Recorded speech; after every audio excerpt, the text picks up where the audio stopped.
Viewers, कैसे हैं आप सब लोग। आई होप कि आप सब लोग खैरियत से होंगे, अपना बहुत ख्याल रख रहे होंगे। मेरा नाम है अमरीन तहरा और मैं आपके लिए लेके आती हूँ मेकअप, स्किन, हेयर और हेल्दी लाइफस्टाइल से रिलेटेड एक्साइटिंग वीडियोस। जी तो दोस्तों, लास्ट की वीडियो में मैंने आपको बताया था कि आपने पर्सनल यूज़ के लिए बेस सिलेक्शन कैसे करनी है। उसके लिए तो आपको, अगर आप पर्सनल यूज़ के लिए अपनी कलर टोन को समझ लेते हो तो उसके लिए आप एक या दो बेसिस को सिलेक्ट करते हो तो आप उसके साथ अपना काम कर सकते हो। लेकिन जब आप प्रोफेशनली कोई काम करते हो तो उसके लिए आपको स्किन टाइप के साथ साथ स्किन टोन को, डिफरेंट स्किन टोन को समझना बहुत ज़रूरी है और उनके ऊपर हमने काम कैसे करना है उसके भी समझना बहुत ज़रूरी है। तो वैसे तो एक बहुत रेंज है जिसको आप मार्केट में जाओगे आपको समझ ही नहीं आएगी कि आपने करना क्या है। उसकी आपकी आसानी के लिए मैंने बहुत सेलेक्टेड बेसों को कलर टोन्स के ऊपर किस तरह यूज़ करना है आज की वीडियो में मैंने आप लोगों के साथ डिस्कस किया है। तो चलते हैं आज के टॉपिक की तरफ। प्रोफेशनली बेसिस के बारे में जब आप जानना चाहते हैं तो उससे पहले आपको एक चीज़ का जानना बहुत ज़रूरी है कि कैमोफ्लेज क्या चीज़ है। कैमोफ्लेज मीन होता है फेस को कंसीलिंग करना। देखिए, बेसिस तो आप समझ लेंगे, मैं आपको डिटेल के साथ सारी चीज़ें समझा दूंगी। उससे पहले आपको फेस को कैमोफ्लेज करना होता है। मीन्स आपके ऊपर डिफरेंट किस्म की आपके पास स्किन आ जाती हैं, टोन्स आ जाती हैं। किसी के ऊपर पिगमेंटेशन का इशू होता है, किसी के ऊपर डार्क स्पॉट्स का इशू होता है, किसी के ऊपर एक्ने का इशू होता है, किसी के ऊपर डार्क सर्कल्स का इशू होता है। इन तमाम चीज़ों को समझने के लिए कि इनके ऊपर हमने काम कैसे करना है तो आपको टिप्स, ट्रिक्स और इसकी टेक्निक्स इनका जानना बहुत ज़रूरी है। सबसे पहले हम डिस्कस करते हैं कैमोफ्लेज। कैमोफ्लेज मीन होता है कि हमने अपने चेहरे के ऊपर जो डार्क पिगमेंटेशन या लाइट पिगमेंटेशन है उनको कैसे डील करना है। उनको डील करने के लिए आपके पास दो नंबर्स का होना, कलर टोन की स्किन का होना बहुत ज़रूरी है। Number 1 303 and number 2 Chinese. 303 जो है ये एक ऑरेंज टोन है। ये हम लाइट पिगमेंटेशन अगर किसी के फेस पे आ जाती है, किसी के फेस पे लाइट पिगमेंटेशन है, लाइट स्पॉट्स है तो उसको हम डील करेंगे, उसकी कंसीलिंग करेंगे, यानी कि उसको हम हाइड करेंगे 303 ऑरेंज टोन के साथ। लेकिन अगर हमारे पास बहुत हाइपर पिगमेंटेशन वाली स्किन आ जाती है और उसके ऊपर बहुत डार्क सर्कल्स हैं और उसको हमने हाइड करना है, हम उस पर डायरेक्टली अगर बेस लगा देंगे तो वो कभी भी हाइड नहीं होंगे। तो उनको हमें पहले कंसील करना होता है। डार्क पिगमेंटेशन को और डार्क स्पॉट्स को हम चाइनीज़ के साथ, यानी कि जो डार्क ब्राउन कलर है चाइनीज़ का, इसके साथ हम उसको कैमोफ्लेज करेंगे और उसको हाइड कर देंगे हम लोग। नेक्स्ट मैं आपको बताने जा रही हूँ कि अगर आपके पास 3 टाइप्स ऑफ स्किन आएंगी, फेयर टोन आती है। अगर आपके पास ब्राइड है तो उसमें डिफरेंट कलर्स आएंगे, लाजमी नहीं है कि एक ही कलर के आएँ। फेयर टोन भी आएगी आपके पास, मीडियम टोन भी आएगी, ब्रिटिश कम्प्लेक्शन और डार्क कम्प्लेक्शन की ब्राइड्स भी आती हैं। लाजमी नहीं है, brides, party makers, different phases आते हैं तो आपको हर फेस को डील करने का तरीका आना चाहिए और उनके ऊपर कौन कौन सी बेसिस यूज़ होंगी, बेसिक बेसिस यूज़ होंगी, वो भी आपको मालूम होना चाहिए। सबसे पहले हम फेयर टोन के बारे में बात करते हैं, यानी कि वाइट कलर या फेयर टोन।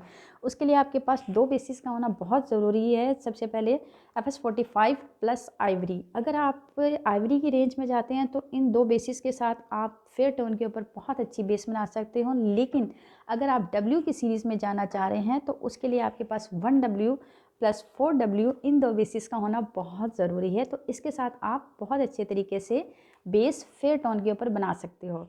नेक्स्ट मैं आपको बता देती हूँ कि आपको डिफरेंट जो ब्रिटिश कम्प्लेक्शन है, डार्क कम्प्लेक्शन है, उनके ऊपर आपने डिफरेंट बेसिस को किस तरह यूज़ करना है, उनकी डिटेल्स। ये बेसिस आपको मैंने सिर्फ चंद बताई हैं, बहुत ज़्यादा नहीं हैं। यहाँ पे आप देखो, आप प्रोफेशनली काम करो। इन तमाम बेसिस को हमने यूज़ कैसे करना है और इनको मिक्स एंड मैच कैसे करना है, ये तमाम डिटेल्स जो है मैं अभी आगे आपको वीडियो में बताती हूँ। जी तो दोस्तों, यहाँ पे मैंने सारी डिटेल्स को एक चार्ट पे और एक पेज पे लिख दिया है ताकि आपको समझने में आसानी हो जाए। अब मैं इसको डिटेल्स आपको अच्छे तरीके से समझा देती हूँ। सबसे पहले यहाँ पे मैं आपको बता रही हूँ कैमोफ्लेज। कैमोफ्लेज क्या चीज़ है? देखिए, हमारे पास डिफरेंट फेसेस आते हैं और उन पे डिफरेंट इश्यूज़ होते हैं और सबसे पहले तो हमने फेस की कंसीलिंग करनी होती है। कंसीलिंग को हम कैमोफ्लेज भी कहते हैं। Okay fine. अगर हमारे पास कोई ऐसी स्किन आती है जिस पे लाइट पिगमेंटेशन है और लाइट स्पॉट्स हैं, तो इशू है, तो उसको हमने कंसीलिंग कैसे करनी है, 303 नंबर टीवी पेंट स्टिक की बेस से हमने उसकी कंसीलिंग करनी है। तो 303 नंबर मैं आपको यहाँ पे दिखा देती हूँ। यहाँ पे 303 नंबर। नेक्स्ट, अगर आपके पास ऐसी स्किन है जिसको आपने कैमोफ्लेज करना है और उस पर डार्क पिगमेंटेशन है और डार्क स्पॉट्स का इशू है, तो उसके लिए आपके पास चाइनीज़ बेस का होना बहुत ज़रूरी है। इन दो नंबर की बेसिस से आप हर फेस के ऊपर कंसीलिंग कर सकते हैं। चाइनीज़ नंबर मैं आपको यहाँ पे दिखाती हूँ, ये चाइनीज़ है। और उसके बाद अब मैं आपको ये बता देती हूँ कि अगर आपके पास, पहले भी मैंने आपको बताया था, हमारी जो एशियन स्किन है वो 3 टाइप्स ऑफ स्किन होती है। फेयर टोन आ जाएगी, उसमें मीडियम टोन आ जाएगी और डार्क कम्प्लेक्शन। इन 3 कलर टोन के ऊपर हमें डिफरेंट टाइप ऑफ स्टिक्स के साथ काम करना प्रोफेशनली बहुत ज़रूरी है। लेकिन उसके लिए लाजमी नहीं है कि आप पूरी रेंज रखें। आप बेसिक दो दो स्टिक्स के साथ आप हर फेस के ऊपर काम कर सकते हैं। अगर आपने फेयर टोन के ऊपर काम करना है, अगर आपकी ब्राइड फेयर टोन में है, तो उसकी आपने बेस कैसे बनानी है, तो उसके लिए अगर आप W की सीरीज़ में जाएंगे तो आपके पास 1W प्लस 4W, अगर ये 2 नंबर्स हैं तो आप फेयर टोन के ऊपर इजीली बेस को बना सकते हैं। तो यहाँ पे मैं आपको दिखा देती हूँ 1W प्लस 4W, इन बेसिस को होना आपके पास बहुत ज़रूरी है। देन यहाँ पे आपके, अगर आप मीडियम टोन के ऊपर या वीटिश कम्प्लेक्शन के ऊपर आप काम कर रहे हैं तो उसके लिए आपके पास, सॉरी दोबारा मैं आपको बताती हूँ, अगर आप फेयर टोन में काम कर रहे हैं 1W प्लस 4W, लेकिन अगर आपके पास ये बेसिस अवेलेबल नहीं है तो इनकी जगह आप आइवरी और FS45 के साथ भी बहुत अच्छे तरीके से बेस प्रॉपर बना सकते हो। यहाँ पे मैं आपको आइवरी भी दिखा देती हूँ। ये देख लीजिए, यहाँ पे आइवरी है और उसके बाद आपके पास यहाँ पे FS45, ये भी देख लीजिए। इन 2 बेसिस के साथ भी आप फेयर टोन के ऊपर बेस बना सकते हो।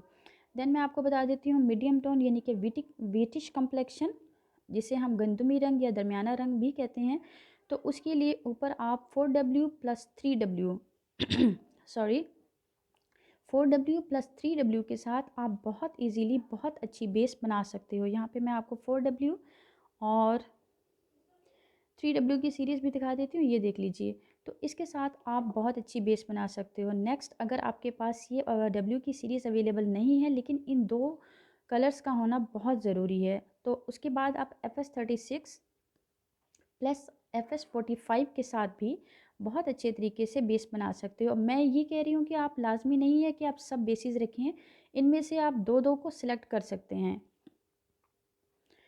इनमें से आप 2-2 को सिलेक्ट कर सकते हैं। देन यहाँ पे हम आ जाते हैं डार्क कम्प्लेक्शन के ऊपर, यानी कि डार्क कम्प्लेक्शन अगर किसी ब्राइड का आपके पास आ जाता है तो उसके लिए आपने सबसे पहले कंसीलिंग तो आपने चाइनीज़ बेस के साथ करनी है।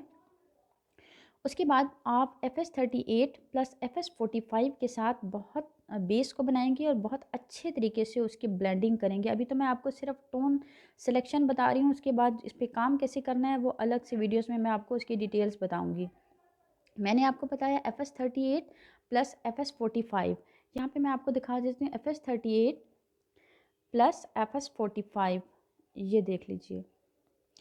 और अगर ये आपके पास अवेलेबल नहीं है तो इसी जगह आप FS36 प्लस 4W, इनके साथ भी आप डार्क कम्प्लेक्शन के ऊपर बिल्कुल इजीली बहुत अच्छे तरीके से बेस बना सकते हो। आप दोबारा आप देख लीजिए, आपको सारी डिटेल्स यहाँ पे मैंने इसलिए बता दी हैं ताकि आपको मुश्किल ना हो समझने में। मैंने आपको बताया कि इन तमाम बेसिस की बहुत लंबी सीरीज़ है, अगर आप मार्केट में जाएंगे आपको सिलेक्शन करना बहुत मुश्किल हो जाता है। यहाँ पे मैंने सेलेक्टेड आपको बता दी हैं ताकि लिए एक प्रोफेशनली अगर आप काम करना चाह रही हैं या सीख रही हैं तो आपके पास इन बेसिस का होना बहुत ज़रूरी है। जी तो दोस्तों, आई होप कि आज की वीडियो आपके लिए फ़ायदेमंद रही होगी, और अगर आपको इससे रिलेटेड कोई भी क्वेश्चन करने हैं तो आप मुझसे पूछ सकते हैं।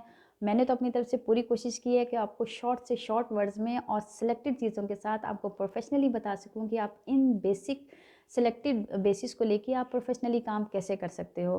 प्रोफेशनली काम करने के लिए आपको थोड़ी सी प्रैक्टिस और थोड़ा सा एक्सपीरियंस बहुत ज़रूरी है। नेक्स्ट वीडियोस में मैं इंशाल्लाह ताला आपको इन बेसिस का यूसेज भी बताऊंगी कि आपने इनको बेसिस को यूज़ कैसे करना है और इनकी ब्लेंडिंग और इनको परफेक्ट तरीके से बेस कैसे बना। जी तो दोस्तों, अब मुझे दीजिए इजाज़त। इंशाल्लाह ताला अगली वीडियो में आपसे मुलाकात होगी। उस वक्त तक मुझे दीजिए इजाज़त। मुझे अपनी दुआ में याद रखिएगा, अपना बहुत ख्याल रखिएगा। अल्लाह हाफ़िज़।